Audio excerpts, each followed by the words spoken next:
মুর্শিদাবাদের ডোমকলে কেন্দ্রীয় বাহিনীর রুট মার্চ, শান্তি বজায়ে প্রশাসনের কড়া নজর। বুধবার মুর্শিদাবাদের ডোমকলে পা রাখলেন কেন্দ্রীয় বাহিনী। এলাকা ঘুরে রুট মার্চ চালানো হলো ডোমকল থানার বিভিন্ন এলাকায়। এই রুট মার্চে কেন্দ্রীয় বাহিনীর পাশাপাশি উপস্থিত ছিলেন রানীনগর থানার আইসি পার্থসারথী মজুমদার সহ জেলা পুলিশের একাধিক আধিকারিক। সম্প্রতি জঙ্গিপুরে ওয়াকফ আইন প্রত্যাহারকে কেন্দ্র করে উত্তপ্ত পরিস্থিতি তৈরি হয়েছিল, আর তা রণক্ষেত্রের রূপ নেয়। বিভিন্ন এলাকায় অশান্তির সঞ্চার ঘটে।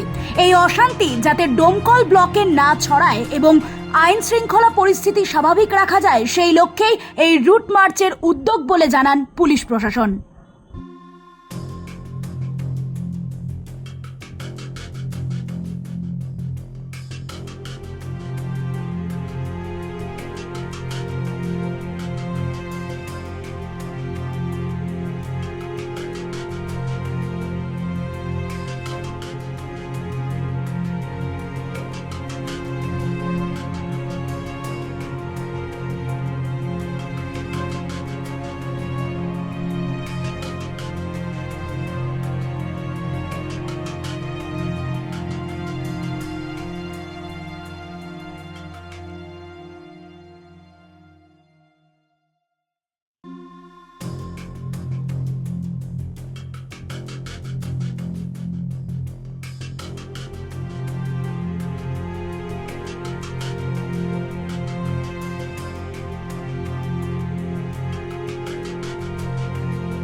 Bureau Report, The Voice Now.